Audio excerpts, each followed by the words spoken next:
हिंद। मैं संजय सिंह आप सभी को आप सबके YouTube channel Sanjay online study zone पर स्वागत करता हूं। दोस्तों, यह प्रैक्टिस सेट नंबर 14 है।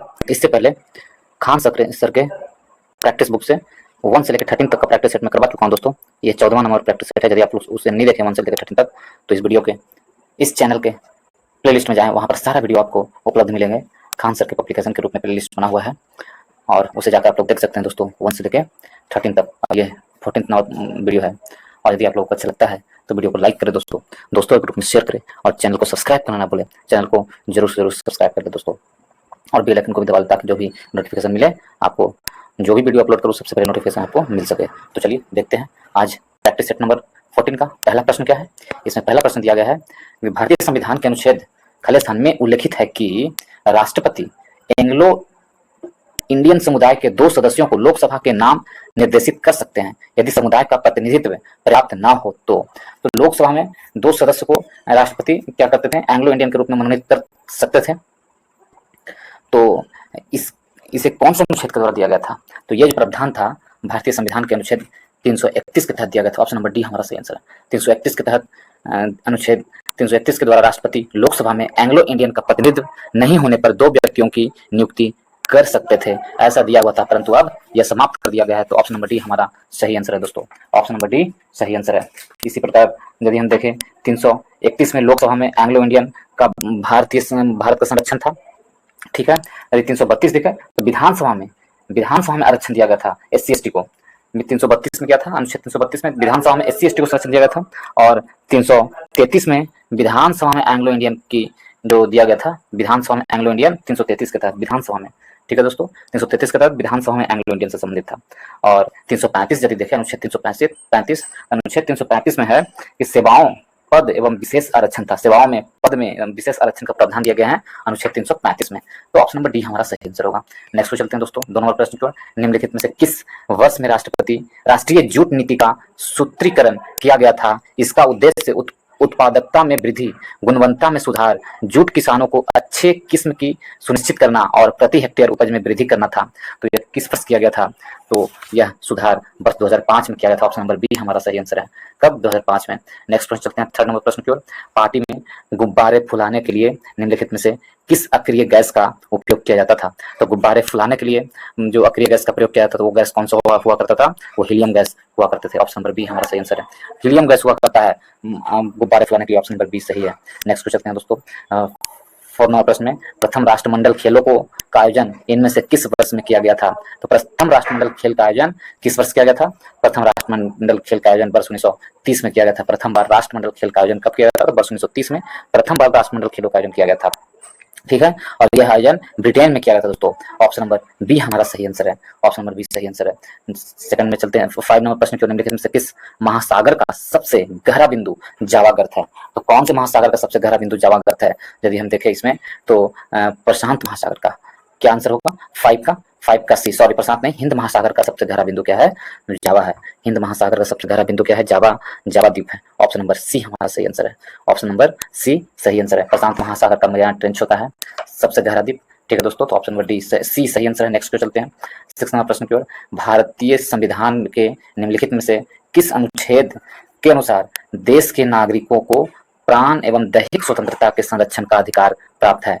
तो प्राण एवं दैहिक स्वतंत्रता का अधिकार प्राप्त है अनुच्छेद कितने के तहत? अनुच्छेद 21 के तहत भारतीय नागरिकों को प्राण एवं दैहिक स्वतंत्रता का प्रावधान है। ऑप्शन नंबर डी हमारा सही आंसर है। ऑप्शन नंबर डी सही आंसर है दोस्तों। यदि इसमें देखें तो प्राण एवं दैहिक अनुच्छेद 21 के तहत है, तो अनुच्छेद 21 के तहत है प्राण एवं दैहिक स्वतंत्रता का अधिकार, ठीक है दोस्तों। ऑप्शन नंबर डी हमारा सही आंसर है। यदि हम देखें इसमें प्राण एवं दैहिक स्वतंत्रता या जीवन का अधिकार, निजता का अधिकार, स्वच्छ पानी, स्वच्छ वायु का अधिकार, ये सभी क्या है, किसमें है? तो अनुच्छेद 21 में है। ऑप्शन नंबर डी हमारा सही आंसर। अनुच्छेद 21 के ए में, अनुच्छेद 21 को ए भी जोड़ा गया दोस्तों। इसमें 86वां संविधान संशोधन 2002 को जोड़ा गया अनुच्छेद 21 के ए। इसमें 6 से 14 वर्ष के बच्चों को अनिवार्य एवं निःशुल्क शिक्षा का अधिकार दिया गया है अनुच्छेद 21 के ए के तहत। तो ऑप्शन नंबर डी सही आंसर है। यदि हम लोग इसमें अनुच्छेद 20 को देखें तो अनुच्छेद 20 में क्या है? तो अनुच्छेद 20 में है अपराध के दोष सिद्धि के संबंध में। अपराध के दोष सिद्धि के संबंध में अनुच्छेद 20 में दिया गया। अनुच्छेद 20 में अपराध के दोष सिद्धि के संबंध में अनुच्छेद 17 देखिए दोस्तों, अनुच्छेद 17 में क्या है, तो अस्पृश्यता का अंत अनुच्छेद 17 में दिया गया है। अस्पृश्यता का अंत अनुच्छेद 17 में दिया गया है। अनुच्छेद 26 को देखें तो अनुच्छेद 26 में है धार्मिक प्रबंधन का प्रावधान दिया गया। अनुच्छेद 26 में धार्मिक प्रबंधन का अधिकार अनुच्छेद 26 में दिया गया। तो ऑप्शन नंबर बी हमारा सही आंसर है। नेक्स्ट में दिया गया है भारत सरकार की आयुष्मान भारत योजना के तहत एक परिवार को मिलने वाले वार्षिक स्वास्थ्य कवर की राशि कितनी है। तो आयुष्मान भारत के तहत कितने राशि मिलते हैं, तो 5 लाख। ऑप्शन नंबर ए हमारा सही आंसर है। नेक्स्ट को चलते हैं दोस्तों, नेक्स्ट में दिया गया है ऑप्शन नंबर डी में क्या दिया गया है दोस्तों, तो क्वेश्चन नंबर 8 में देखते हैं, तो केरल में मनाया जाने वाला ओनम नामक भारतीय त्यौहार कितने दिनों तक मनाया जाता है। तो ओनम है जो केरल में मनाया जाता है, ठीक है, और ये कितने दिनों तक, 10 दिनों तक मनाया था। ऑप्शन नंबर डी हमारा सही आंसर है। 9 नंबर प्रश्न में बनारस के इनमें से किस राजा को 1781 में वॉरेन हेस्टिंग द्वारा गिरफ्तार किया गया था। तो बनारस के वो कौन से राजा थे जिसे 1781 में वॉरेन हेस्टिंग ने गिरफ्तार कर लिए थे। तो बनारस के वो राजा का नाम क्या था, वो राजा थे महित नारायण सिंह। महित नारायण सिंह को 1781 में गिरफ्तार किया गया था। ऑप्शन नंबर महित नारायण सिंह नहीं था जी, चैत सिंह थे। ऑप्शन नंबर बी हमारा सही आंसर है। चैत सिंह को वॉरेन हेस्टिंग ने 1781 में झूठ आरोप लगाकर क्या किए थे, गिरफ्तार कर लिए थे। तो ऑप्शन नंबर बी हमारा सही आंसर है। नेक्स्ट को चलते हैं दोस्तों 10 नंबर प्रश्न में, इसमें दिया गया है नवंबर 2020 में प्रधानमंत्री नरेंद्र मोदी ने इनमें से किस राज्य में शांति की प्रतिमा का अनावरण किया है। तो शांति की प्रतिमा का जो अनावरण किया गया था वो कहाँ किया गया था, वह राज्य है कहाँ, तो राजस्थान। ऑप्शन नंबर सी हमारा सही आंसर है। ऑप्शन नंबर सी, शांति की प्रतिमा का प्रावधान कहाँ नरेंद्र मोदी ने किए हैं उद्घाटन, तो राजस्थान में। अष्ट धातु से निर्मित 191वीं जयंती के समारोह में पर विजय वल्लभ सूरीश्वर महाराज की मूर्ति का अनावरण किया गया है। सी हमारा सही आंसर। राजस्थान में शांति के स्टैचू ऑफ पीस का अनावरण कहाँ किया गया, तो राजस्थान में। ऑप्शन नंबर सी सही आंसर है। 11 नंबर प्रश्न पूछते हैं दोस्तों, इसमें 11 नंबर प्रश्न क्या दिया गया है, जब रक्त प्रवाह में कैल्शियम की मात्रा अधिक हो जाती है तो मनुष्यों में निम्नलिखित में से किस ग्रंथ द्वारा कैल्सिटोनिन हार्मोन का स्राव होता है। जब रक्त प्रवाह में कैल्शियम की मात्रा अधिक हो जाती है तो मनुष्यों में किस ग्रंथ द्वारा कैल्सिटोनिन हार्मोन का स्रावन होता है। तो कौन से ग्रंथ द्वारा होता है, तो ये ग्रंथ है थायराइड ग्रंथ के द्वारा। ऑप्शन नंबर ए हमारा सही आंसर है। थायराइड ग्रंथ के द्वारा कैल्शियम की मात्रा अधिक होने के कारण ग्रंथि में कैल्सिटोनिन नामक स्राव होता है। ऑप्शन नंबर ए सही आंसर है। 12 नंबर प्रश्न को देखते हैं दोस्तों, इसमें दिया गया निम्नलिखित में से किस वर्ष में महात्मा गांधी इरविन समझौता पर हस्ताक्षर किए गए थे। किस वर्ष गांधी इरविन समझौता पर हस्ताक्षर किए गए थे, तो वर्ष 1931 में गांधी इरविन समझौते पर हस्ताक्षर किए गए थे। और द्वितीय गोलमेज सम्मेलन में गांधी जी को भाग लेने हेतु या कांग्रेस को भाग लेने हेतु गांधी इरविन समझौता 5 मार्च 1931 को किया गया था दोस्तों। और तेज बहादुर सप्रू की मध्यस्थता में यह समझौता की गई थी। तो ऑप्शन नंबर डी हमारा सही आंसर वर्ष 1931 में, ठीक है। यदि इसमें देखें निम्नलिखित शक्तियों में से किसे भारत में पिछले वर्गों और जातियों के प्रवक्ता के रूप में वर्णित किया जा सकता है। तो किसे वर्णित किया जा सकता है, तो ये थे भीमराव अंबेडकर को। ऑप्शन नंबर सी हमारा सही आंसर होगा, डॉक्टर भीमराव अंबेडकर को वर्णित किया जा सकता है। नेक्स्ट को चलते हैं दोस्तों 14 नंबर प्रश्न की ओर। 14 में क्या दिया गया है, इसमें है अचंत शरत कमल एक भारतीय पेशेवर खिलाड़ी है, वो किस खेल से संबंधित है। अचंत शरत कमल है जो पेशेवर भारतीय खिलाड़ी हैं, वो टेबल टेनिस से संबंधित है। ऑप्शन नंबर बी हमारा सही आंसर है। टेबल टेनिस से संबंधित अचंत शरत कमल किससे है, टेबल टेनिस से। ऑप्शन नंबर बी हमारा सही आंसर है। 15 नंबर प्रश्न पे चलते हैं दोस्तों, इसमें कहा गया इंडियन प्रीमियर लीग मैच में 2 मेडन ओवर की गेंदबाजी करने वाले प्रथम गेंदबाज निम्नलिखित में से कौन बने हैं। तो 2 मेडन ओवर करने वाले प्रथम गेंदबाज कौन बने हैं, तो मोहम्मद सिराज हैं। Mohammed Siraj premier league match में 2 मेडन ओवर की गेंदबाजी करने वाले प्रथम गेंदबाज बने हैं। ऑप्शन नंबर सी हमारा सही आंसर है। ऑप्शन नंबर सी सही आंसर है। नेक्स्ट को चलते हैं दोस्तों 16 प्रश्न में, शहीदी सभा त्योहार निम्नलिखित में से किस राज्य द्वारा मनाया जाता है। शहीदी सभा त्योहार है जो किस राज्य में मनाया जाता है, यदि ये देखें तो शहीदी सभा त्योहार है जो आपको किस राज्य में है, शहीदी सभा त्योहार जो आपको पंजाब में मनाया था। ऑप्शन नंबर ए हमारा सही आंसर है। शहीदी सभा त्योहार कहाँ, पंजाब में। और किस लिए, तो गुरु गोविंद सिंह के पुत्र जोरावर सिंह व फतेह सिंह जी की शहादत से प्रत्येक वर्ष पंजाब के फतेहगढ़ में शहीदी सभा मनाया जाता है। कब, 26 से 28 दिसंबर को मनाई जाती है दोस्तों। ऑप्शन नंबर ए हमारा सही आंसर, 26 से 28 दिसंबर को मनाई जाती है। ऑप्शन नंबर ए सही आंसर है। नेक्स्ट को चलते हैं। नेक्स्ट में दिया गया है बाणभट्ट ने राजा की जीवनी लिखी है। तो बाणभट्ट ने राजा की जीवनी लिखी है किसके लिए, तो बाणभट्ट ने किस राजा की जीवनी लिखी है, तो बाणभट्ट ने हर्षवर्धन की जीवनी लिखी है। ऑप्शन नंबर बी हमारा सही आंसर है। बाणभट्ट ने हर्षवर्धन की जीवनी लिखी है। यदि इसमें देखें दोस्तों, हर्षवर्धन, हर्षवर्धन किस राजवंश से संबंधित थे? तो हर्षवर्धन थे पुष्पभूति वंश से संबंधित है या वर्धन वंश से संबंधित है। हर्षवर्धन बाणभट्ट की हर्षचरित और कदम्बरी नामक 2 पुस्तक लिखे थे हर्षवर्धन। बाणभट्ट के दूसरी, ऑप्शन नंबर बी हमारा सही आंसर है, हर्षवर्धन, ठीक है। और बाणभट्ट की 2 कृति है, एक हर्षचरित और कदम्बरी, ठीक है दोस्तों। हर्षचरित और कदम्बरी नामक 2 कृति लिखे हर्षवर्धन ने, ठीक है। और यदि हम देखें ये पुष्पभूति वंश के संस्थापक कौन थे? तो पुष्पभूति थे, और जिसकी राजधानी थानेश्वर थी। जिसकी राजधानी क्या थी? थानेश्वर। और हर्षवर्धन का कार्यकाल देखें तो 606 ईस्वी में 606 ईस्वी में हर्षवर्धन ने 16 वर्ष की आयु में इन्होंने राज्याभिषेक करवाए थे। हर्षवर्धन का राज्याभिषेक कब हुआ था? तो 606 ईस्वी में 16 वर्ष की उम्र में ये राजा बने थे, ठीक है। ऑप्शन नंबर बी हमारा सही आंसर है। चंद्रगुप्त मौर्य देखें दोस्तों, तो चंद्रगुप्त मौर्य देखें, मौर्य वंश का यदि आपसे पूछे मौर्य वंश का संस्थापक कौन है? तो चंद्रगुप्त मौर्य है, ठीक है। और चंद्रगुप्त मौर्य मौर्य वंश के संस्थापक है। और मौर्य वंश के यदि कार्यकाल देखें कब से कब था? तो मौर्य वंश 322 बीसी से लेके 185 बीसी था। संस्थापक कौन हो गया? चंद्रगुप्त मौर्य। और इसके अंतिम शासक कौन थे? तो इसके अंतिम शासक चंद्रगुप्त मौर्य, मौर्य वंश के अंतिम शासक यदि हम देखें तो बृहदर्थ थे। बृहदर्थ मौर्य वंश के अंतिम शासक थे।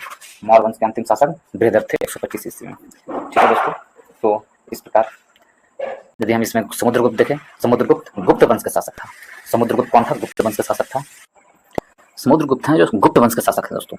गुप्त वंश के शासक है समुद्रगुप्त, ठीक है। अशोक, अशोक भी हैं जो मौर्य वंश के शासक हैं, ठीक है। नेक्स्ट प्रश्न चलते हैं।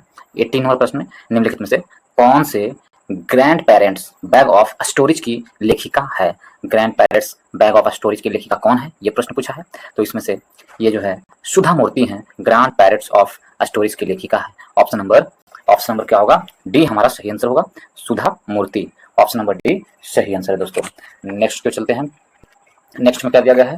नेक्स्ट में 19 नंबर प्रश्न है, भारत में किस निर्जन द्वीप को एक पक्षी अभ्यारण्य स्थित है? भारत के कौन से निर्जन द्वीप में एक पक्षी अभ्यारण्य स्थित है? तो उस द्वीप का नाम बताइए। कहाँ पर पक्षी अभ्यारण्य है? तो यह है पट्टी द्वीप पर पक्षी अभ्यारण्य स्थित है। ऑप्शन नंबर ए हमारा सही आंसर है। भारत में अरब सागर के लक्षद्वीप केंद्र शासित प्रदेश में पिट्टी द्वीप स्थित है। पिट्टी द्वीप, यहाँ पर पक्षी अभ्यारण्य स्थित है तथा इसमें अनेकों पक्षी निवास करते हैं और प्रवासी पक्षी भी यहाँ पर आते जाते रहते हैं। तो ऑप्शन नंबर ए हमारा सही आंसर है। पिट्टी द्वीप पर निर्जन द्वीप में एक पक्षी अभ्यारण्य है। ऑप्शन नंबर ए हमारा सही आंसर है। और कहाँ पड़ता है? ये पड़ता है आपको अरब सागर में स्थित लक्षद्वीप में, ठीक है। ऑप्शन नंबर ए हमारा सही आंसर है। नेक्स्ट चलते हैं दोस्तों 20 नंबर प्रश्न में, निम्नलिखित में से किस वस्तुकार को ब्रिटिश काल के दौरान नई दिल्ली के मुख्य भागों में इमारतों की योजना बनाने और उन्हें डिजाइन करने का श्रेय दिया जाता है? इमारतों की योजना बनाने और डिजाइन करने का श्रेय किसे दिया जाता है? तो ये कौन है जिसे दिया जाता है? तो ये है एडविन लुटियंस को। ऑप्शन नंबर सी हमारा सही आंसर। एडविन लुटियंस को ब्रिटिश काल में दिल्ली के महत्वपूर्ण इमारतों का निर्माण करने का श्रेय जाता है। उनके प्रसिद्ध जो कृति है वर्ष 1927 में भारतीय संसद व राष्ट्रपति भवन जैसी इमारतों को डिजाइन किए थे। कब? 1927 में एडविन लुटियंस ने जो पुरानी संसद भवन है और राष्ट्रपति भवन, ये एडविन लुटियंस के द्वारा ही डिजाइन की गई थी। ऑप्शन नंबर सी हमारा सही आंसर है। 21 नंबर प्रश्न चलते हैं दोस्तों। इसमें दिया गया है, निम्नलिखित में से कौन सा द्वीप यूनेस्को विश्व धरोहर स्थल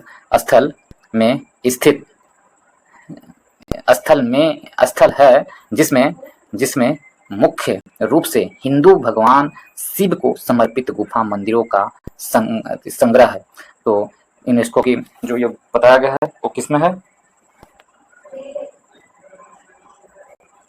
तो जो हिंदू भगवान की संग्रह है, इसको यदि हम देखें भगवान शिव की संग्रह है उसमें बताई गई है, तो ये हमारा आंसर क्या होगा? 21 का दोस्तों। 21 का आंसर होगा हमारा एलिफेंटा द्वीप में भगवान शिव की समर्पित गुफा मंदिरों का संग्रह है। ऑप्शन नंबर बी हमारा सही आंसर है। ऑप्शन नंबर बी हमारा सही आंसर है। एलिफेंटा द्वीप है, एलिफेंटा द्वीप में स्थित है।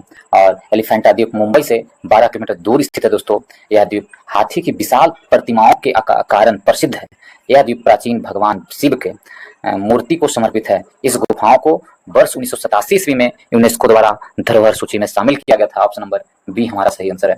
नेक्स्ट को चलते हैं दोस्तों 22 नंबर प्रश्न में, निम्नलिखित में से कौन सा समुद्री बंदरगाह हिंद महासागर में स्थित है? तो कौन सा समुद्री बंदरगाह हिंद महासागर में स्थित नहीं है? तो हिंद महासागर में स्थित नहीं बंदरगाह कौन सा है? तो यह है मनीला है जो हिंद महासागर में स्थित बंदरगाह नहीं है। ऑप्शन नंबर ए हमारा सही आंसर है। मनीला है जो प्रशांत महासागर में स्थित बंदरगाह है। मनीला क्या है, प्रशांत महासागर में स्थित बंदरगाह है। बट बाकी जो है मेलबोर्न, जकार्ता, चेन्नई, ये सब हिंद महासागर में स्थित बंदरगाह है। तो ऑप्शन नंबर ए हमारा सही नहीं होगा। 23 नंबर प्रश्न में चलते हैं दोस्तों। इसमें क्या दिया गया है, 23 में है इसरो का प्रस्तावित शुक्रयान मिशन कौन से ग्रह के अध्ययन के लिए है। तो इसरो के प्रस्तावित शुक्रयान मिशन है कौन सी ग्रह के लिए, तो शुक्र ग्रह की जानकारी हेतु किया गया है। इस मिशन को 2024 में लॉन्च किए जाएंगे। तो ऑप्शन नंबर सी हमारा सही आंसर है। कौन सा ग्रह, तो शुक्र के, शुक्र ग्रह के लिए भेज जाएंगे। तो ऑप्शन नंबर सी सही आंसर है। इसरो के बारे में देखते हैं। इसरो के बारे में देखें दोस्तों। इसरो की जो स्थापना हुई थी वर्ष 1969 में इसरो को पुनर्गठन किया गया था। तो भारतीय राष्ट्रीय अंतरिक्ष अनुसंधान समिति का गठन 1962 में किया गया था। 1962 में इस समिति का गठन किया गया था, लेकिन भारतीय राष्ट्रीय अंतरिक्ष अनुसंधान समिति का पुनर्गठन करके 15 अगस्त 1969 को भारतीय अंतरिक्ष अनुसंधान संगठन यानी इसरो की स्थापना की गई थी। आपसे यदि इसरो की स्थापना के बारे में पूछे तो कब की गई थी इसरो की स्थापना, तो इसरो की स्थापना वर्ष 1969 में की गई थी। वर्ष 1969 में 1969 में इसरो की स्थापना की गई थी। ठीक है दोस्तों। और इसरो है जो भारत में जो स्थापित करने वाला था। इसरो को जो जन्मदाता हैं वो कौन है, डॉक्टर विक्रम साराभाई। भारतीय अंतरिक्ष कार्यक्रम के जनक किसे माना जाता है, डॉक्टर विक्रम साराभाई को इस भारतीय अंतरिक्ष कार्यक्रम का जनक माना जाता है। तो ऑप्शन नंबर सी हमारा सही आंसर है, शुक्र के लिए। अब नेक्स्ट पे चलते हैं दोस्तों। ये 24 नंबर प्रश्न में ओलंपिक रिंग पहली बार सार्वजनिक रूप से में प्रस्तुत की गई थी। ओलंपिक रिंग है जो पहली बार कब प्रस्तुत की गई थी सार्वजनिक रूप से, यदि इसे देखें तो ओलंपिक रिंग आपको सार्वजनिक रूप से वर्ष 1913 में प्रस्तुत की गई थी। ऑप्शन नंबर सी हमारा सही आंसर है। वर्ष 1913 में ओलंपिक रिंग सर्वप्रथम प्रस्तुत की गई थी। ऑप्शन नंबर सी हमारा सही आंसर है। 5 रिंग को सार्वजनिक रूप से प्रस्तुत की गई थी। नेक्स्ट प्रश्न चलते हैं दोस्तों 25 में है स्क्रब्स टाइफस रोग एक प्रकार के कारण होता है। तो स्क्रब्स टाइफस रोग है किसके कारण होता है, यह रोग जीवाणु के कारण होता है। ऑप्शन नंबर बी हमारा सही आंसर, जीवाणु कारण। नेक्स्ट चलते हैं दोस्तों। इसमें दिया गया है 26वां प्रश्न में अकबर के दरबार के नवरत्नों में शामिल महेश दास निम्नलिखित में से किस नाम से लोकप्रिय थे। तो महेश दास के बारे में देखा दोस्तों, तो महेश दास थे जो बीरबल के नाम से लोकप्रिय थे अकबर के नवरत्नों में। तो ऑप्शन नंबर ए हमारा सही आंसर है। बीरबल का जो नाम था वो महेश दास था। ठीक है, ऑप्शन नंबर ए हमारा सही आंसर है। यदि अकबर के बारे में देखें दोस्तों तो अकबर जो थे हुमायूं का पुत्र थे। अकबर हुमायूं का पुत्र थे और अकबर का कार्यकाल 1556 से 1605 ईस्वी तक रहा था दोस्तों। 1556 से लेकर 1605 ईस्वी तक अकबर का कार्यकाल रहा था। अकबर का जन्म हुआ था 1942 ईस्वी में हमीदा बानो बेगम के गर्भ से। राणा बील साहब के महल में हुआ था इनका जन्म। और अकबर का जो था पानीपत का जो द्वितीय युद्ध हुआ था वो अकबर ने ही लड़ा था। 1556 ईस्वी में पानीपत का दूसरा युद्ध अकबर ने लड़ा था। ठीक है दोस्तों, हेमू के बीच हुआ था। अकबर और हेमू के बीच पानीपत का दूसरा युद्ध लड़ा गया था। कब, तो 1556 में, 5 नवंबर 1556 में। ठीक है, ऑप्शन नंबर ए हमारा सही आंसर है। नेक्स्ट प्रश्न चलते हैं दोस्तों। इसमें दिया गया नेक्स्ट में दिया गया क्या, 27 नंबर प्रश्न में अल्फ्रेड नोबेल की स्मृति में आर्थिक विज्ञान में 2020 का स्वेरिजेस रिक्स बैंक पुरस्कार संयुक्त रूप से को प्रदान किया गया है। किसको प्रदान किया गया है, यह प्रश्न दिया। इसमें देखें तो इसमें दिया गया है अल्फ्रेड नोबेल की स्मृति में आर्थिक विज्ञान में 2020 का स्वेरिजेस रिक्स बैंक पुरस्कार संयुक्त रूप से खाली स्थान को प्रदान किया गया है। तो किसे दिया गया है रिक्स बैंक, तो ऑप्शन नंबर ए हमारा सही आंसर है। पॉल आर मिलग्रोम और Robert B Wills. Option number A हमारा सही आंसर है। नेक्स्ट चलते हैं दोस्तों 28 में इकोनॉमिक सर्वे ऑफ इंडिया 2019-20 ने खाली स्थान के विचार को एक सार्वजनिक हित के रूप में पेश किया जिसे आर्थिक उपयोग के साथ बढ़ाया जा सकता है। तो आर्थिक उपयोग के साथ बढ़ाया जा सकता है, ये किसके साथ पेश किया था, तो विश्वास के साथ पेश किया था। ऑप्शन नंबर ए हमारा सही आंसर है, विश्वास के साथ। 29 नंबर प्रश्न पे चलते हैं।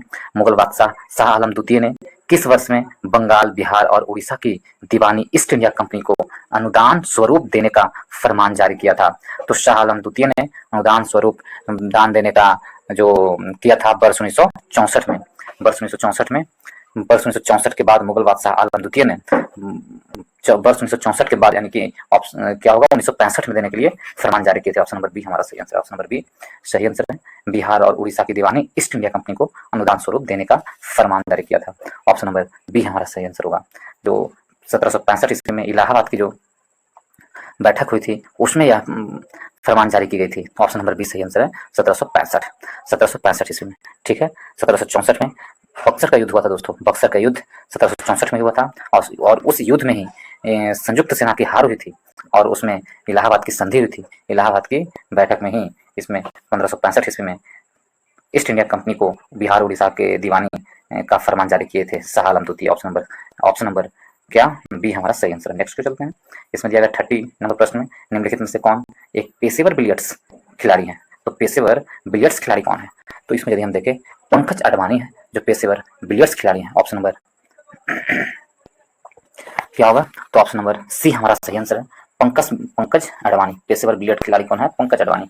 ऑप्शन नंबर सी सही आंसर है। ये मूल रूप से पुणे के रहने वाले हैं। पंकज अडवाणी भारत के पुणे के हैं और 8 बार एशियाई खेलों में स्वर्ण पदक जीत चुके हैं पंकज अडवाणी बिलियर्ड से संबंधित है। नेक्स्ट क्वेश्चन 31 नंबर प्रश्न में यदि प्रकाश एक दूसरे के सामने रखे गए तो दर्पणों से परावर्तित हो तो कितने प्रतिबिंब बनेंगे?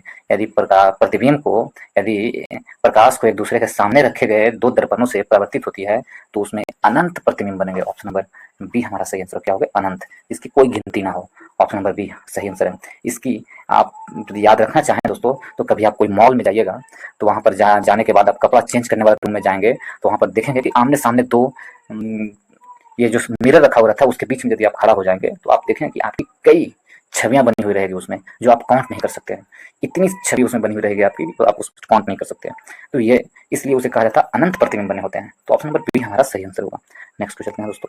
इसमें दिया गया है 32 में मोहनजोदड़ो में मिले महास्नानागार को की परत चढ़ाकर जलरोधी बनाया गया था। तो किसकी परत चढ़ाकर के मोहनजोदड़ो को जलरोधी बनाया गया था, ये प्रश्न पूछा गया है। तो वो क्या चीज का परत था? प्राकृतिक चारकोल की परत चढ़ा करके मोहनजोदड़ो को जलरोधी बनाया गया था। ऑप्शन नंबर सी हमारा सही आंसर है। प्राकृतिक चारकोल की परत चढ़ाकर मोहनजोदड़ो को क्या की गई थी? तो जलरोधी बनाया गया था। ऑप्शन नंबर सी सही आंसर है दोस्तों। यदि हम देखें मोहनजोदड़ो की खोज किसने की थी तो ऑप्शन नंबर क्या होगा? इसका अधिवृक्कक क्या है? तो वृक्कक होगा। अधिवृक्कक ग्रंथियां मानव शरीर के किस अंग से निकलती है? तो ऑप्शन नंबर डी वृक्कक से निकलती है। ऑप्शन नंबर डी हमारा सही आंसर है।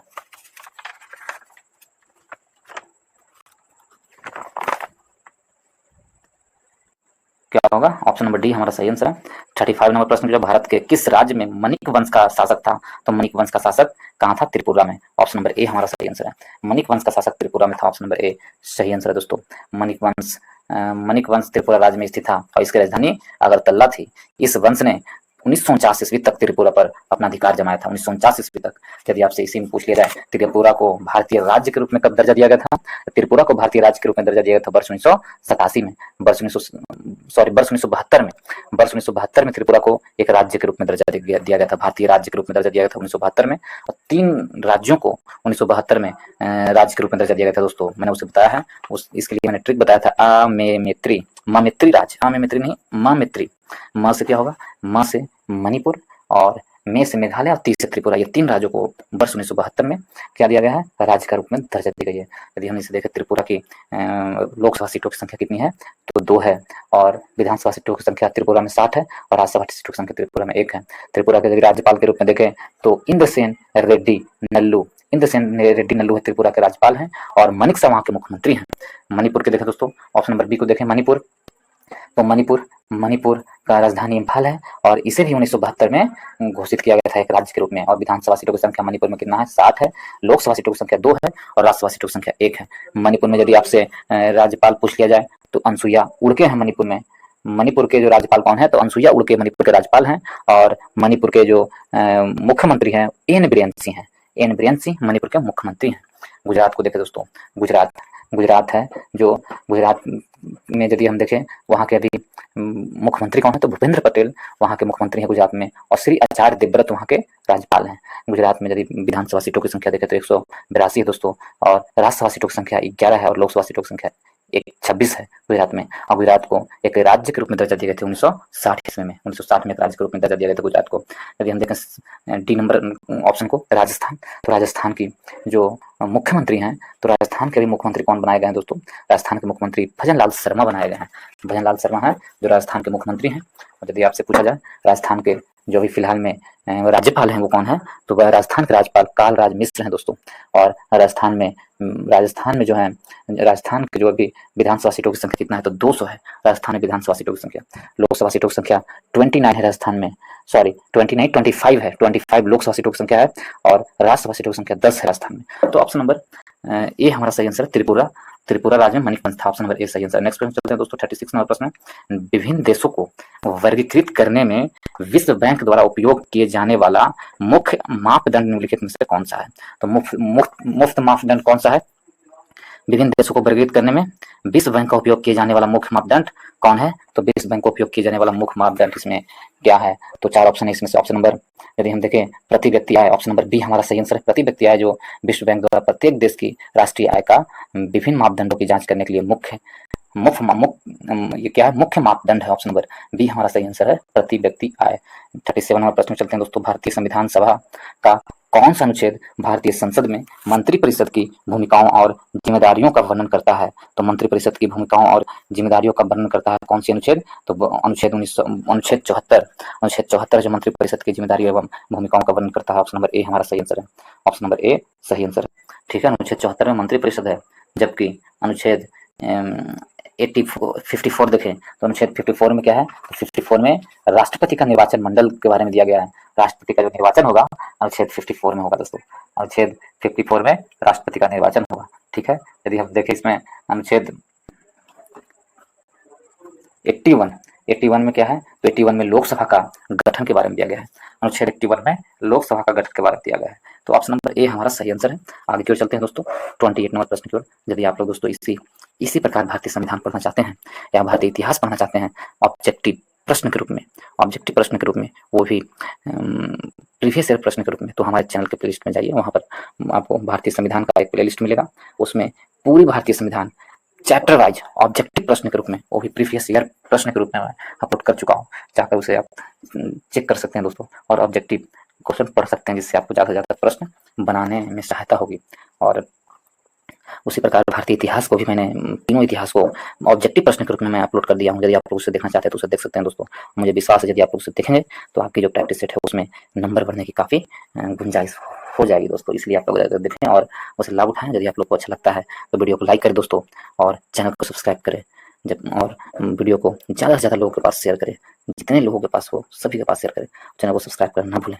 तो चलिए 38 नंबर प्रश्न पे चलते हैं दोस्तों। इसमें क्या कहा गया, 38 में है राज्यों की परिषद में कामकाज की प्रक्रिया और आचरण के किस नियम के तहत राज्यसभा के सभापति उपसभापति के पैनल में 6 सदस्यों को नामित करते हैं, जिनमें से एक सभापति और उपसभापति दोनों की अनुमति में सदन की अध्यक्षता करता है।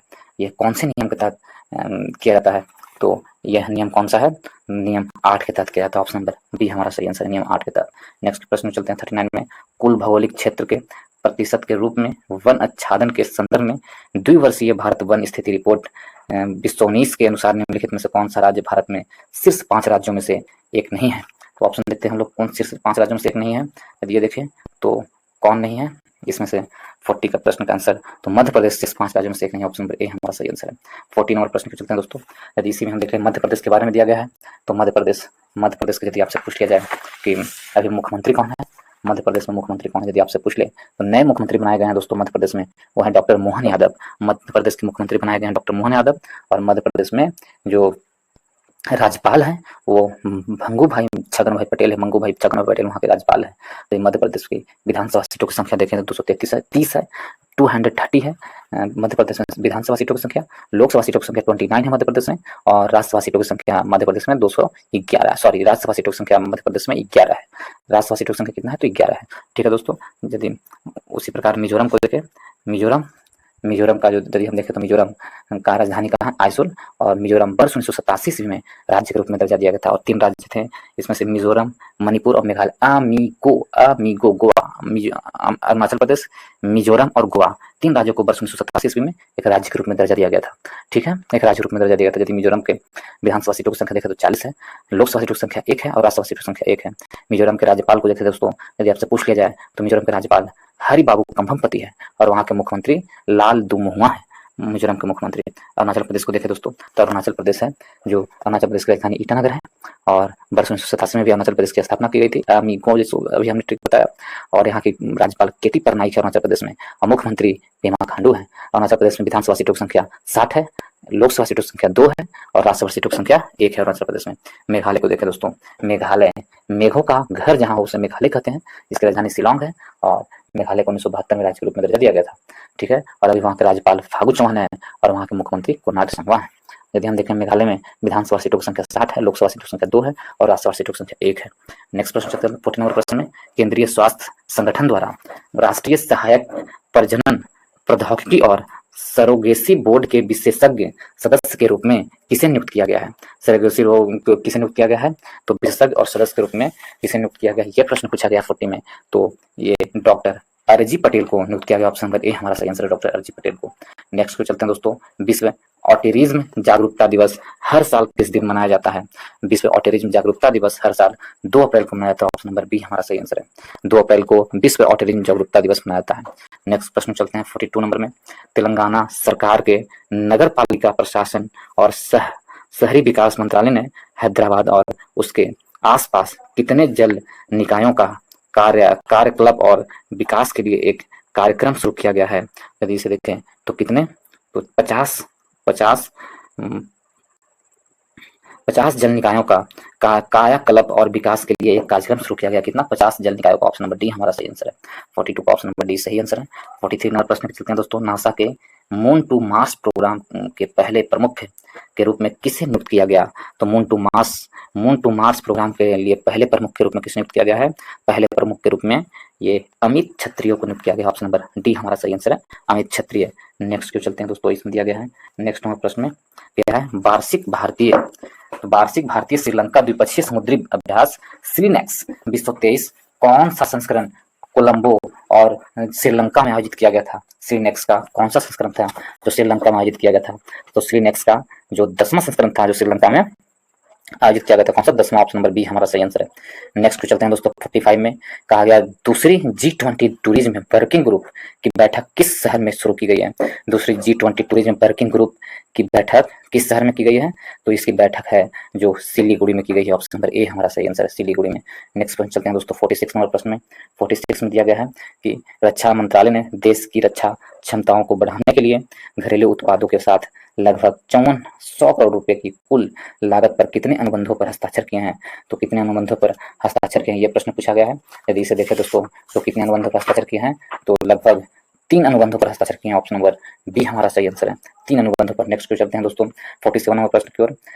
क्या है? तो नई दिल्ली में दीनदयाल उपाध्याय ग्रामीण कौशल योजना के तहत क्रिएटिव एम्प्लॉयर्स नामक एक अनूठी पहल किसने शुरू की है?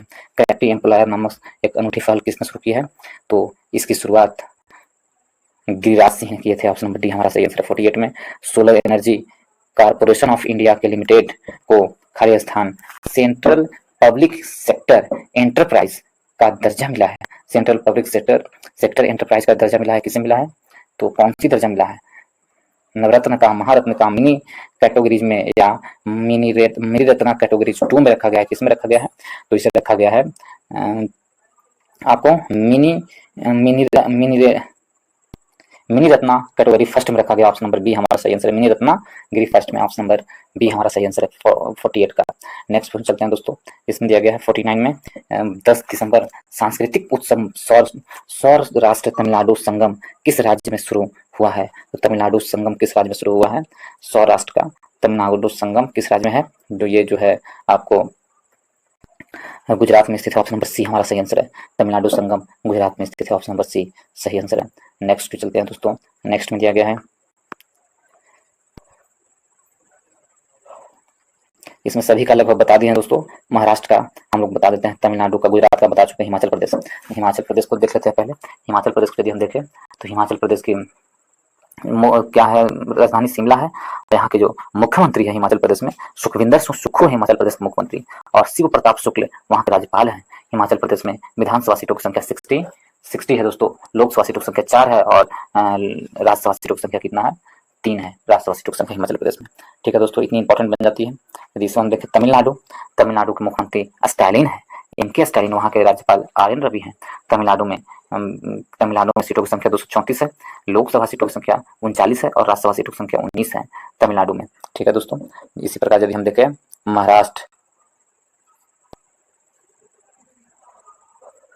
महाराष्ट्र देखें तो महाराष्ट्र के एक नाथ शिंदे हैं मुख्यमंत्री, राज्यपाल थावर चंद गहलोत है महाराष्ट्र में। और एक नाथ शिंदे हैं, महाराष्ट्र के एक नाथ शिंदे हैं, ठीक है, लेकिन वहाँ के जो राज्यपाल हैं रमेश बैस है, महाराष्ट्र के राज्यपाल रमेश बैस है। और महाराष्ट्र को लोकसभा सीटों की संख्या 288 है, राज्यसभा सीटों की संख्या 78 है महाराष्ट्र में। और मुंबई में लोकसभा सीटों की संख्या क्या है, 48 है, और राज्यसभा सीटों की संख्या महाराष्ट्र में 19 है। तो ऑप्शन नंबर क्या सही आंसर होगा? इसका आंसर क्या होगा? 50 का आंसर। तो इसका आंसर ऑप्शन नंबर क्या है? बी हमारा सही आंसर है, तमिलनाडु में। ऑप्शन नंबर बी सही है। नेक्स्ट प्रश्न चलते हैं दोस्तों। इसमें क्या है? नेक्स्ट प्रश्न में इसमें क्या है? कंबन पनीर थ्राचाई, जिसे कंबन अंगूर के नाम से भी जाना जाता है, को भौगोलिक संकेत टैग मिला है। कुकुम्ब अंगूर किस राज्य का अंगूर है? कुकुम्ब जो अंगूर है किस राज्य का है? तो कुकुम अंगूर 49 का आंसर क्या होगा? गुजरात होगा। देखिए दोस्तों, फिर से देखते हैं 49 का। 10 दिवसीय सांस्कृतिक उत्सव सौराष्ट्र तमिल संगम किस राष्ट्र में शुरू की जाएगी? तो वो कहाँ? गुजरात में की जाएगी। ऑप्शन नंबर नहीं, क्या होगा? गुजरात में। ऑप्शन नंबर सी हमारा सही आंसर है, गुजरात में की जाएगी। 40 से 50 नंबर प्रश्न को चलते हैं। इसमें दिया गया है कंबन पनीर थरचाइल, जिसे कंबन अंगूर के नाम से भी जाना जाता है, भौगोलिक संकेत टैग मिला है। कुमकुम अंगूर किस राज्य में है? तो कुमकुम अंगूर है जो किस राज्य में है? ये है जो आपको हिमाचल प्रदेश में है। ऑप्शन नंबर डी हमारा सही आंसर है, हिमाचल प्रदेश में।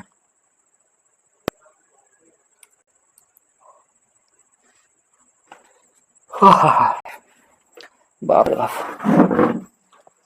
साला अभी सोना बाकी है, सब काम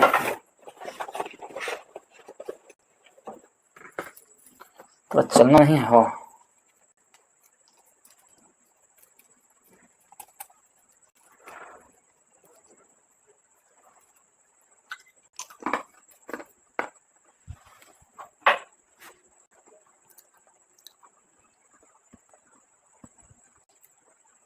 हिमाचल प्रदेश में है, ठीक है।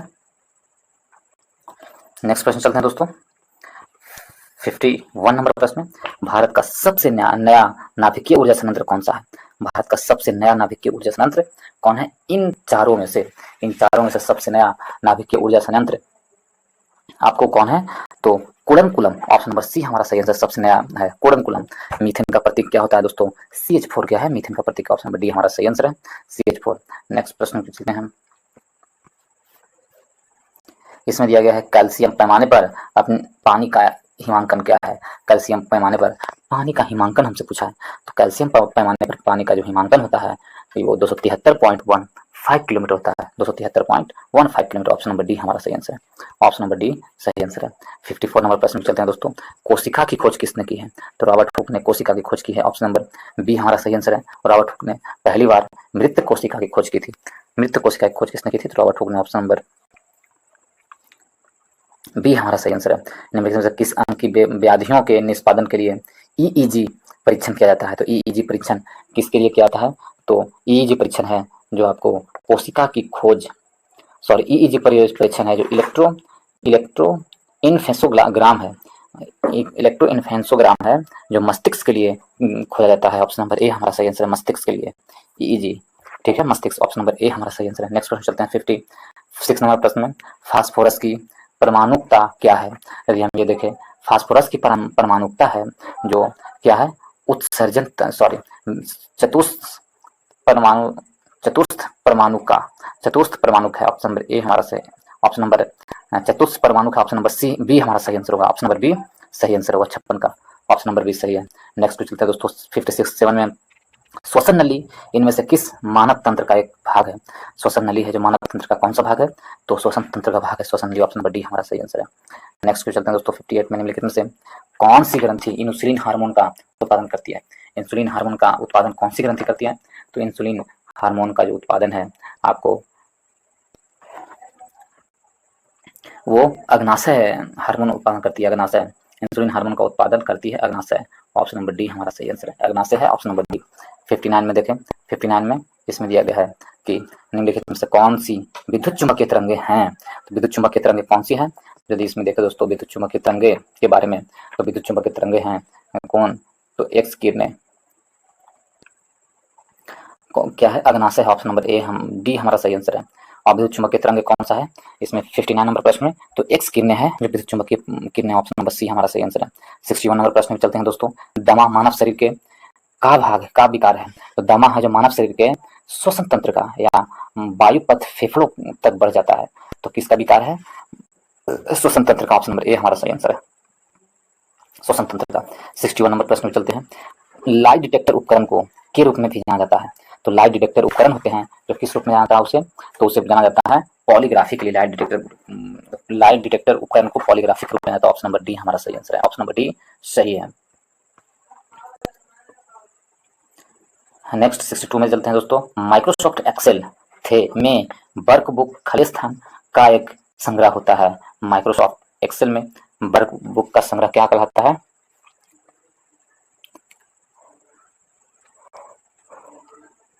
62 का देखिए आंसर। 62 का आंसर होगा दोस्तों ये वर्कशीट बताता है, ऑप्शन नंबर सी हमारा सही आंसर है, वर्कशीट, ऑप्शन नंबर सी सही आंसर है। नेक्स्ट चलते हैं दोस्तों। नेक्स्ट में क्या दिया हुआ है? 63 में थायरॉक्सिन के संश्लेषण के लिए कौन सा तत्व आश्चर्य आवश्यक है? तो थायरॉक्सिन के संश्लेषण के लिए कौन सा तत्व आवश्यक है? यदि इसे देखें तो ये आपको आयोडीन आवश्यक है थायरॉक्सिन के श्रावण के लिए, ऑप्शन नंबर बी हमारा सही आंसर है, आयोडीन। आयोडीन आवश्यक होता है, आवश्यक तत्व क्या है? आयोडीन, ऑप्शन नंबर बी हमारा सही आंसर है। प्रोटियम प्रोटियम प्रोटियम में कितने न्यूट्रॉन होते हैं? तो देखिए दोस्तों न्यूट्रॉन के कितने? 3 समस्थानिक, सॉरी हाइड्रोजन के 3 समस्थानिक, प्रोटियम, ड्यूटेरियम और ट्राइटियम। तो यदि हम इसे देखें प्रोटियम, प्रोटियम के कितने न्यूट्रॉन होते हैं? तो प्रोटियम में यदि हम देखें तो प्रोटियम में एक भी न्यूट्रॉन मौजूद नहीं होते हैं, ऑप्शन नंबर डी हमारा सही आंसर है, एक भी मौजूद नहीं होते हैं, ऑप्शन नंबर डी सही आंसर है। 65 में देखें दोस्तों, 65 नंबर प्रश्न को देखते हैं। तो वायु में मौजूद निम्नलिखित में से कौन सा तत्व चांदी की वस्तुओं को काला कर देता है जब वे वायु के संपर्क में आती है? तो वो कौन सी वस्तुएं हैं तो काला कर देता है? तो वो गंधक है, वायु के साथ मिलकर चांदी की वस्तुओं को काला कर देता है गंधक, ऑप्शन नंबर बी हमारा सही आंसर है। नेक्स्ट प्रश्न चलते हैं दोस्तों 66 में। यदि आप लोग दोस्तों इसी प्रकार जीके जीएस पढ़ना चाहते हैं तो हमारे पास और भी प्रैक्टिस सेट का पब्लिकेशन के प्रैक्टिस सेट का वीडियो मैं अपलोड कर चुका हूं। यदि आप लोग उसे देखना चाहते हैं तो मेरे चैनल के प्लेलिस्ट में जाएं, वहां पर आपको सारा वीडियो अपलोड मिलेगा दोस्तों। एक प्लेलिस्ट के रूप में आप सारे पब्लिकेशन, तकरीबन 3-4 पब्लिकेशन का आपको प्रैक्टिस बुक मिल जाएंगे, जिसमें से इरूटेरिया का वॉल्यूम 1, वॉल्यूम 2 दोनों है।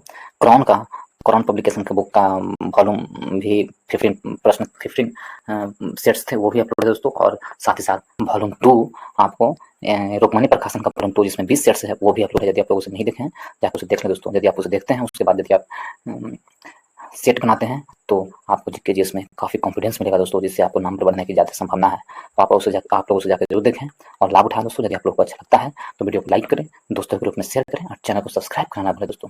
चैनल को जरूर से जरूर सब्सक्राइब करें। 67 नंबर 66 में दिया गया निम्नलिखित में से कौन सा यह निर्धारित करता है कि रासायनिक अभिक्रिया नहीं हुई है? कौन निर्धारित करता है कि रासायनिक अभिक्रिया नहीं हुई है? तो ये गैस आकार में परिवर्तन निर्धारित करता है कि रासायनिक अभिक्रिया नहीं हुई है। 67 में परमाणु ऊर्जा अधिनियम खालिस्तान नाभिकीय शक्ति उत्पादन के निजी नियंत्रण को प्रतिबंधित करता है। तो परमाणु ऊर्जा अधिनियम है जो आपको वर्ष 1962 के शक्तियों को, परमाणु ऊर्जा अधिनियम वर्ष 1962 में नाभिकीय शक्ति उत्पादन के निजी नियंत्रण को प्रतिपादन करता है। ऑप्शन नंबर सी हमारा सही आंसर है, ऑप्शन नंबर सी सही आंसर। 67 का ऑप्शन नंबर सी सही है। नेक्स्ट चलते हैं दोस्तों 68 नंबर प्रश्न में। इसमें दिया गया निम्नलिखित में से कौन से एक कंप्यूटर के संदर्भ में आउटपुट डिवाइस है? तो कंप्यूटर के संदर्भ में आउटपुट डिवाइस देखें तो प्लॉटर है, जो कंप्यूटर तो क्या है? आउटपुट डिवाइस है। कंप्यूटर के संदर्भ में आउटपुट डिवाइस प्लॉटर है, ऑप्शन नंबर डी हमारा सही आंसर है। 69 में देखें दोस्तों, 69 में दिया गया है कि निम्न में से किस प्रकार के अंगों की बुनियादी संरचना एवं उत्पत्ति समान होती है किंतु उनके कार्य भिन्न भिन्न होते हैं? तो उसे कौन सा अंग कहा जाता है? तो उसे संजात कहा जाता है, हेमोग्लोजियस कहा जाता है, ऑप्शन नंबर बी सही आंसर है, ऑप्शन नंबर 20 संजात कहा जाता है। नेक्स्ट प्रश्न चलते हैं दोस्तों 17 नंबर प्रश्न में। लैगिंग प्रजननशील प्राणियों में समान गुण के वंशाणुओं के कितने प्रतिरूप मौजूद होते हैं? तो समान गुण के वंशाणुओं का कितने प्रतिरूप मौजूद होते हैं? तो इसके दो प्रतिरूप मौजूद होते हैं। ऑप्शन नंबर सी हमारा सही आंसर है। 71 में देखें दोस्तों, वर्ल्ड वाइड वेब का आविष्कार किस वर्ष में किया गया था? तो वर्ल्ड वाइड वेब का आविष्कार वर्ष 1989 में किया गया था। ऑप्शन नंबर ए हमारा सही आंसर है, वर्ल्ड वाइड वेब का वर्ष 1989 में। नेक्स्ट क्वेश्चन चलते हैं दोस्तों, इसमें दिया गया है पाइका। पाइक है जो नृत्य, इनमें से किस भारतीय राज्य से संबंधित है? पाइक नृत्य है जो किस भारतीय राज्य से, यह प्रश्न पूछा गया है। यदि हम देखें पाइक के बारे में दोस्तों, तो पाइक है जो आपको उड़ीसा राज्य से संबंधित है। ऑप्शन नंबर ए हमारा सही आंसर है, पाइका नृत्य उड़ीसा से संबंधित। ऑप्शन नंबर ए सही आंसर है। 73 नंबर प्रश्न में, भारत के निम्नलिखित में से किस एनजीओ को विश्व 19 के लिए संयुक्त राष्ट्र के इक्वेटर पुरस्कार से सम्मानित किया गया है? तो संयुक्त राष्ट्र के इक्वेटर पुरस्कार से किसे सम्मानित किया गया है? डेक्कन डेवलपमेंट सोसाइटी को। ऑप्शन नंबर डी हमारा सही आंसर है, डेक्कन डेवलपमेंट सोसाइटी। 74 में, पाकिस्तान नाम किस वर्ष पढ़ा गया था? पाकिस्तान नाम है जो किस वर्ष पढ़ा गया था? तो वर्ष 1933 में पाकिस्तान नाम पढ़ा गया था। ऑप्शन नंबर बी हमारा सही आंसर है। पाकिस्तान नाम कब पढ़ा गया था दोस्तों? तो वर्ष 1900 पाकिस्तान ठीक तो है 1933 में। वर्ष 1933 में कैम्ब्रिज विश्वविद्यालय के छात्र चौधरी रहमत अली द्वारा पाकिस्तान के रूप में किया गया था। पाकिस्तान नाम पढ़ा गया था कैम्ब्रिज विश्वविद्यालय के छात्र किसके द्वारा? तो चौधरी रहमत अली के द्वारा किया गया था। तो पहली बार 1933 में। ऑप्शन नंबर बी हमारा सही आंसर है। 75 नंबर प्रश्न पूछते हैं दोस्तों, इसमें दिया गया भारत के संविधान का मसौदा तैयार करने के लिए संविधान सभा ने खाली स्थान का मसौदा समिति कब प्रस्तुत किया था? तो संविधान सभा में मसौदा समिति कब प्रस्तुत किया था? तो संविधान सभा ने 29 अगस्त 1947 में मसौदा समिति का गठन किया था संविधान सभा ने। ऑप्शन नंबर ए हमारा सही आंसर है। 76 में कहा गया है, 76 में कहा गया है, महात्मा गांधी ने किस पुस्तक में लिखा है कि भारत में ब्रिटिश शासन भारतीयों द्वारा किए गए विस्तारित सहयोग का परिणाम है? भारतीयों द्वारा किए गए विस्तारित सहयोग का परिणाम है। कौन से पुस्तक में लिखे थे महात्मा गांधी ने? तो इस पुस्तक का नाम क्या है? हिंद स्वराज नामक पुस्तक है। ऑप्शन नंबर बी हमारा सही आंसर है, हिंद स्वराज पुस्तक में महात्मा गांधी ने लिखा था। ऑप्शन नंबर बी सही आंसर है। नेक्स्ट पॉइंट चलते हैं दोस्तों, इसमें दिया गया है 77 नंबर प्रश्न में। यदि इसमें देखें 77 में, दिसंबर 2020 तक प्राप्त जानकारी के अनुसार केंद्रीय मंत्रिमंडल में संसदीय मामलों के केंद्रीय मंत्री कौन थे? तो संसदीय मामलों के केंद्रीय मंत्री कौन थे? तो ये संसदीय मामलों के केंद्रीय मंत्री प्रहलाद जोशी थे। प्रहलाद जोशी केंद्रीय, तो ऑप्शन नंबर ए हमारा सही आंसर है, प्रहलाद जोशी। 78 नंबर प्रश्न को चलते हैं दोस्तों। ऑप्शन नंबर 78 में, निम्नलिखित में से कौन सा रोग विषाणु जनित नहीं है? तो विषाणु जनित रोग कौन सा नहीं है? हैजा एक जल जनित रोग है। हैजा क्या है? एक जल जनित रोग है, विषाणु जनित रोग नहीं है। तो ऑप्शन नंबर सी हमारा सही आंसर है, हैजा जल जनित रोग है। नेक्स्ट जो चलते हैं दोस्तों, 78 से लेकर 79 की ओर चलते हैं। 79 में कहा गया है 1946 में ब्रिटिश सरकार द्वारा एक कैबिनेट मिशन भारत भेजा गया था जिसमें सदस्य शामिल थे। तो कैबिनेट मिशन जो भारत आया था उसमें ब्रिटिश सरकार के कितने सदस्य शामिल थे? तो उसमें से ब्रिटिश सरकार के कितने सदस्य थे? तो 6 सदस्य थे ब्रिटिश संविधान के। कितना 6? तो ऑप्शन नंबर 79 का क्या होगा? ऑप्शन नंबर 6 नहीं 3 थे। ब्रिटिश सरकार द्वारा एक कैबिनेट मिशन लाया गया था जिसमें से इतना जिनमें सदस्य शामिल थे। ऑप्शन नंबर 3 हमारा सही आंसर है, 3 सदस्य शामिल थे। नेक्स्ट क्वेश्चन चलते हैं दोस्तों 80 में, गुजरात से अरुणाचल प्रदेश के समय में और खालिस्तान का अंतराल है। गुजरात और अरुणाचल प्रदेश के समय में कितने का अंतराल है? तो लगभग 2 घंटे का अंतराल है, 2 घंटे का गुजरात और अरुणाचल प्रदेश में। तो ऑप्शन नंबर डी हमारा सही आंसर है। नेक्स्ट क्वेश्चन चलते हैं दोस्तों 39 नंबर प्रश्न की ओर। इसमें दिया गया है 81 नंबर प्रश्न में कि भारतीय राज्य संविधान के संबंध में निम्नलिखित में से कौन सा कथन सत्य है? भारतीय संविधान के संबंध में कौन सा कथन सत्य है यदि हम पूछा जाता है इसमें, इसका आंसर क्या होगा? ऑप्शन नंबर बी, मौलिक अधिकार न्याय संगत होते हैं जबकि राज्य के नीति निषेधक तत्व गैर सरकारी होती है। राज्य के नीति निषेधक तत्व, तो ऑप्शन नंबर हमारा क्या होगा 81 का आंसर होगा ऑप्शन नंबर बी। 81 का आंसर क्या होगा? ऑप्शन नंबर बी हमारा सही आंसर है, ऑप्शन नंबर बी सही आंसर है। मौलिक अधिकार न्याय तथा जबकि राज्य के नीति निषेधक तत्व है गैर न्यायिक होता है राज्य के नीति निषेधक तत्व, और जो राज्य के नीति निषेधक तत्व क्या होता है? गैर न्यायिक होता है। तो ऑप्शन नंबर बी हमारा सही आंसर है। 82 नंबर प्रश्न को चलते हैं। 82 में, आरबीआई द्वारा आवासीय वित्त प्रतिभूतिकरण बाजार के विकास हेतु गठित समिति के अध्यक्ष कौन है? तो गठित समिति के अध्यक्ष कौन है? तो इस समिति के जो गठित अध्यक्ष है वो कौन है? भारतीय रिजर्व बैंक 29 मई 1919 को आवास एवं प्रतिमा 2019 को आवास एवं वित्त प्राधिभूतिकरण बाजार के विकास पद पर आती है? तो ऑप्शन नंबर 82 का क्या होगा? ऑप्शन नंबर डी हमारा सही आंसर है, हर्षवर्धन। 83 में चलते हैं। इंटरनेट में खाली स्थान का उपकरण किया जाता है, तो इंटरनेट में किसका उपयोग किया जाता है? खाली स्थान दे दिया है, तो इंटरनेट में पैकेट स्विचिंग का आविष्कार नहीं किया गया। पैकेट स्विचिंग का आविष्कार कितना है? 83 में पैकेट स्विचिंग का आविष्कार नहीं किया गया है। ऑप्शन नंबर कौन सा होगा? तो ऑप्शन नंबर इसमें से क्या होगा? 83 का ऑप्शन नंबर ए हमारा सही आंसर है, पैकेट स्विचिंग होगा, पैकेट स्विचिंग होगा। नेक्स्ट चलते हैं दोस्तों। इसमें दे रहा है कि भीमबेटका संयुक्त राष्ट्र के संघ की स्थापना देशों द्वारा संयुक्त राष्ट्र चार्टर पर हस्ताक्षर के माध्यम से की गई थी। हस्ताक्षर के माध्यम से की गई थी, तो उसका क्या मैटर है? तो उसमें दिया हुआ है कि कब हस्ताक्षर से की गई थी? तो 50। ऑप्शन नंबर बी हमारा सही आंसर होगा, 50। नेक्स्ट करते हैं 65 में।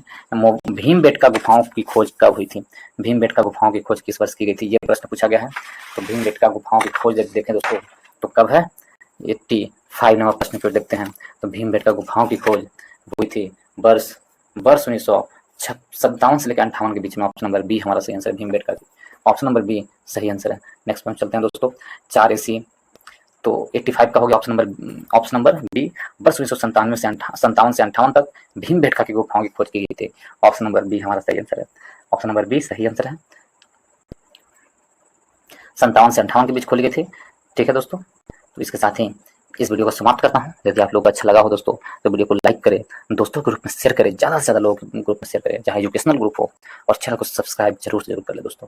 तो चलिए इस वीडियो को देखने के लिए बहुत बहुत धन्यवाद, बहुत बहुत धन्यवाद।